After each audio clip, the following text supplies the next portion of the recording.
Hai guys, udah lumayan beberapa lama gue nggak buat video lagi karena lately lagi sibuk banget dan banyak hal yang harus diurusin.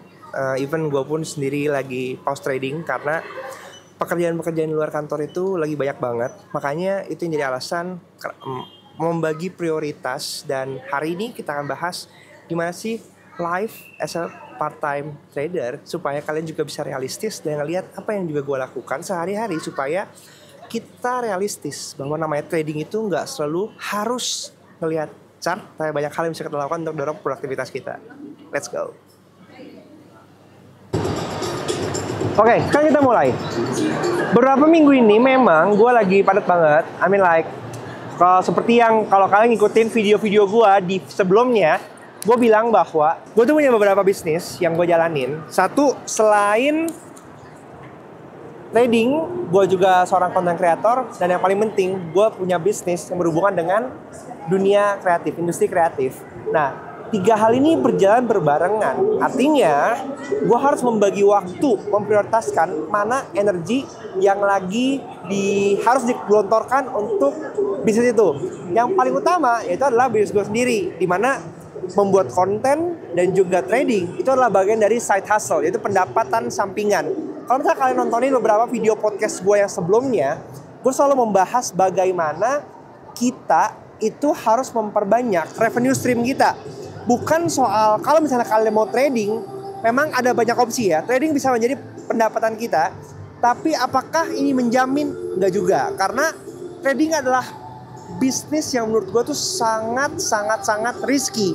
Sehingga daripada gue membetting semua hidup gue ke dalam satu bisnis yang terlalu resiko, makanya gue membaik dan mendiversifikasi ke beberapa bagian yang menurut gue bisa membuat hidup gue lebih santai, tetap sustain, dan juga tetap generating income. Yang membuat menurut gue tuh banyak orang salah kaprah ya, bahwa kalau kita trading itu harus full time ngeliatin layar. Padahal enggak. Ini pun udah gue bahas di video-video sebelumnya gitu. Jadi ya namanya trading gini, sama kayak ibaratnya kita tuh bekerja. Ada waktu di masa dimana kita bisa perlu off istirahat, ada masa dimana kita bekerja, itu kan on track, kita push untuk mendapatkan income kita. Sama halnya kalian bekerja sebagai orang yang bekerja di kantoran, di korporasi gitu kan.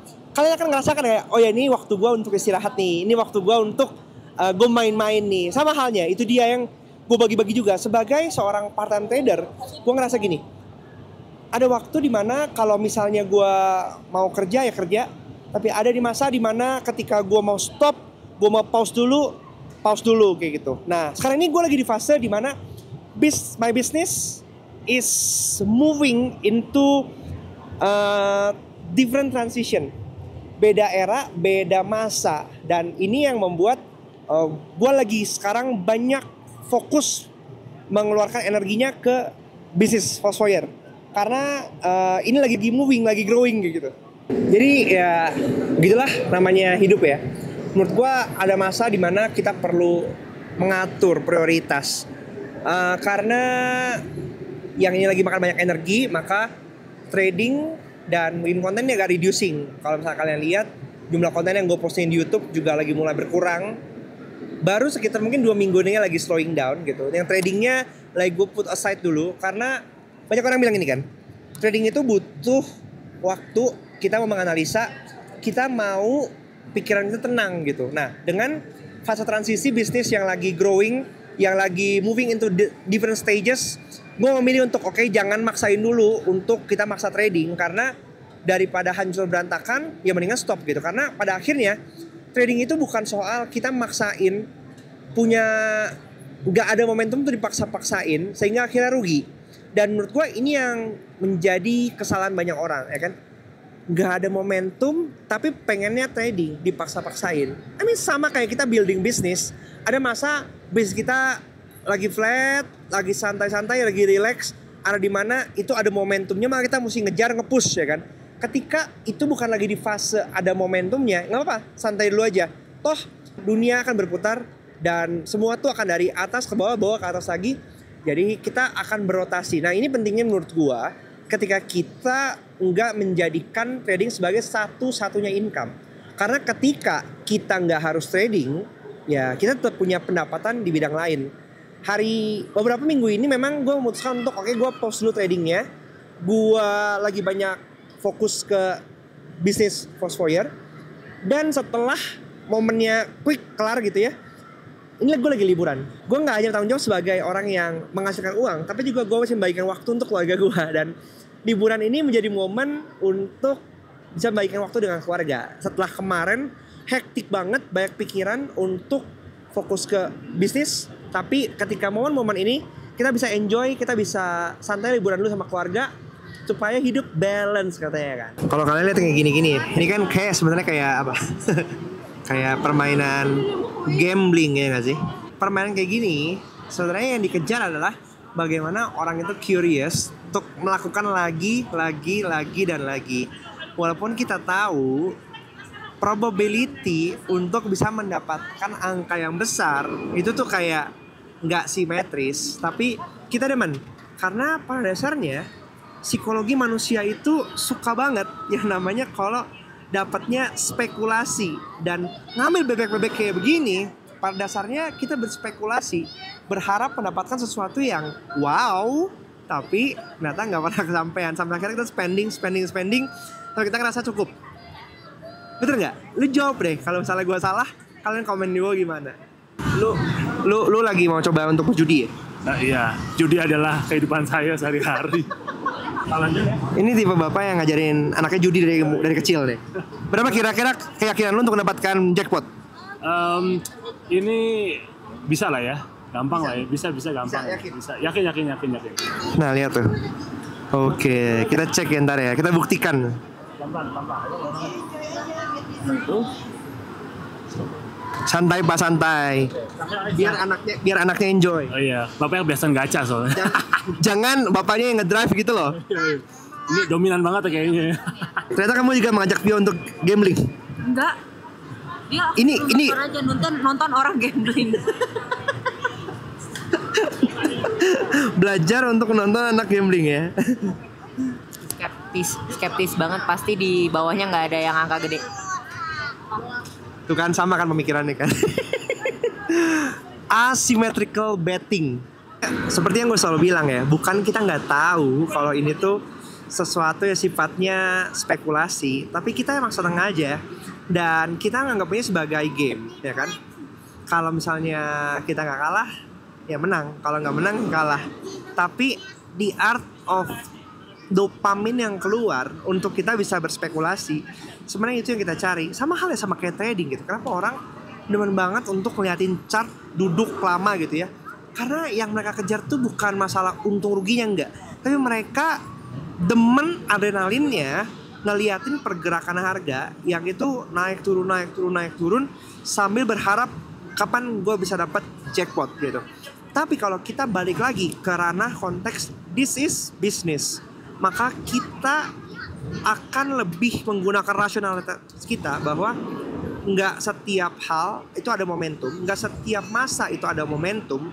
Dan kalau misalnya nggak meyakinkan, lebih baik kita nggak usah masuk, nggak usah mencoba daripada rugi. Bukannya nggak berani ngambil resiko ya, nggak. Ada masa kita paham di mana kita ngambil resiko itu dengan measurement yang oke gitu, dengan pertimbangan yang menurut kita risk to reward ratio-nya tuh oke kayak gitu. Dan ketika kita memang nggak yakin, ya nggak usah dipaksain juga gitu. Dan menurut gua ya ini the art of living sebagai part-time trader, bahwa kita bisa memilih kapan kita harus stop, kapan kita lanjut untuk trading. Dan pertanyaan selanjutnya gini, tapi kan lu punya komunitas yang perlu diurus. Yes, betul, memang. Tapi itu kenapa gue pun nggak membuka berbagai macam paid membership untuk komunitas gue. Karena dengan kayak begitu, komunitasnya bisa tetap berjalan tanpa adanya gue, dan komunitasnya tetap bisa saling berkontribusi atas sama membernya. Sehingga ketika gue mau buka membership, itu artinya membuat diri gue yang jadi centralized, jadi pusat. Tapi ketika Tapi nanti ketika gue nggak bisa ada di sana, orang-orang akan kecewa gitu. Ini kan nggak kayak gitu. Maka itu pentingnya menurut gue kita membangun komunitas yang sehat, yang nggak harus bergantung, dan komunitas itu berfungsi untuk teman-teman bisa sharing dan membangun kultur yang sehat kayak gitu. Ini kalau misalnya kemarin gue ada yang komen, gue lagi mencoba untuk mencari di mana letak kesalahan orang ini, tapi belum ada. Ya karena apa yang gue bagikannya pengalaman gue gitu dan apa yang gue hidupi. Jadi kalau kalian mencari kesalahan gue kira-kira kayak gue bohong gitu, no, I'm not lying. Karena ya ini gue menceritakan ke kalian apa adanya gitu kan, apa yang gue alami dan apa yang gue jalani gitu. Bisa apa ya Cuan? Hah? Bisa apa ya Cuan? Tentu Bisnis saja. ngegaca sama tadi nangkap bebek. Ya iyalah coy, semua orang juga pengen ngegaca-gaca gitu. Ya gacha itu kan awalnya cuman modal bayar sekali, terus penasaran 2 kali, 3 kali, 4 kali. Lama-lama 10. Ujung-ujungnya spendnya lebih. Lu dapetin barang yang sebenarnya lu bisa beli langsung. Gitu. Kenapa orang suka ngegaca? Padahal itu kan buang duit. Sensasinya. Padahal kan lu bisa beli langsung, tapi sensasi ngegaca pas kebuka, terus kalau misalkan kartu ya kebuka tuh langsung kayak dapet yang lu mau tuh lebih gitu loh, ketimbang beli langsung. Bener kan sama apa yang gue bilang kan? Memang jiwa spekulasi manusia itu yang dikejar sebenarnya ketika kita gacha. Ini hati kalian nih. Kalau lagi ngeliat posisi floating loss, wow. Apalagi kalau misalnya lotnya kegedean kan, kira-kira kayak gini rasanya jantungnya. Fun fact, gue tuh tipe orang yang paling demen banget itu explore. Makanya gue punya lumayan banyak beberapa pekerjaan gitu. Itu yang sebenarnya untuk mengatasi keisengan gue kayak gitu. Makanya kadang-kadang ketika di satu pekerjaan ini lagi excited, gue put energi ke situ, banyak waktu ke situ. Kemudian ketika tempat lainnya lebih oke, gue geser lagi gitu. Jadi ganti-ganti. Tapi yang paling penting adalah gue coba membuat sistem. Bagaimana sistem yang dibangun itu bisa dilegasikan. Contohnya misalnya bangun perusahaan gitu ya. Gue punya beberapa tim yang bisa handle dan gue domain untuk invest ke orang. Jadi dengan kita invest ke orang yang lebih pintar, probably itu akan membantu kita mengerjakan pekerjaan yang harusnya bisa semakin diotomatisasikan. Sehingga gue bertugas untuk bisa membuat strategic decision yang bisa membuat bisnisnya lebih besar lagi.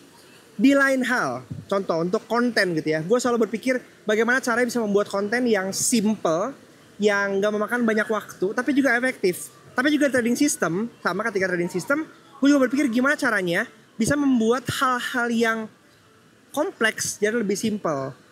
Terutama untuk ngatur timing tradingnya, untuk ngatur setupnya, dan gue juga cuma punya trading di beberapa pair aja, mostly gold sih, dan gak banyak pair, sehingga gue bisa lebih fokus dan menentukan gitu ya ketika harganya udah titik ini, is it okay or not untuk masuk. Kalau misalnya enggak ya dibiarin aja kayak gitu. Malah ya, coba gue bertanya lagi, berpikir kalian, apakah hidup kalian itu lebih tenang saat sebelum trading atau mungkin saat setelah trading gitu ya? Ini kita melepaskan dari keseluruhan gini, buat terutama kalian yang masih struggle untuk getting profits gitu. Kalau misalnya udah dapat profit sih probably rasanya bakal wah gue enak gitu. Tapi ini gue ngomong ke kalian-kalian yang masih struggle juga dan belum mendapatkan profit kayak gitu. Kalau gue pribadi sendiri ya gitu, memang rasanya ketika nggak trading itu hidup lebih tenang. Karena apa? Ya walaupun kita udah punya plan, namanya psikologi itu pasti akan ada lah gitu. Kita kepikiran, ya nggak sih? Ketika kita punya posisi, kita lagi ada posisi gantung yang kayaknya gimana, tetap aja ada rasa yang itu kita nggak bisa lepasin. Dan coba sesekali take a break dari proses trading kalian dan enjoy life lagi. Yang paling penting sebenarnya gini, jangan sampai kita tuh hidup dikuasai sama duit. Karena kayak duit tuh gue pengen cepet kaya. Tapi pertanyaannya balik lagi deh, memang kalau udah punya banyak duit mau ngapain sih? Memang kalau misalnya gini, awalnya kalian pengen berpikir, gue pengen punya 100 juta deh gitu. Oke, setelah punya 100 juta mau ngapain lagi? Pengen punya 1M deh. Oke, setelah punya 1M mau ngapain lagi gitu. Nanti naik lagi 10M, 100M, kayak nggak akan ada habisnya kan. Tapi balik lagi ke tujuan awal kita. Sebenarnya apa yang membuat kita bahagia? Karena pada akhirnya uang tuh bukan satu-satunya sumber kebahagiaan kita. Kalau buat gue pribadi, ya bisa spending time sama keluarga, bisa nikmatin hasil kerja keras itu sama keluarga, itu menurut gue yang lebih penting. Karena pada akhirnya gue juga earning money buat keluarga. Jadi ketika dirasa kayaknya udah cukup, ya udah kita nikmatin, kita enjoy itu. Nanti akan ada waktunya kita akan kerja lagi, kita cari duit lagi. Oke, pada akhirnya mau kalian full time trader, mau kalian part time trader, buat gua tetap hidup kita itu yang paling enak ketika kita bisa mengontrol apa yang mau kita lakukan. Ada orang yang full time trading tapi dia terkungkung sama kehidupan di depan chart, di depan layar, sehingga lu banyak mengabaikan sesuatu yang bisa lu nikmatin. Apa sih makna hidup kalau kita nggak bisa enjoy itu?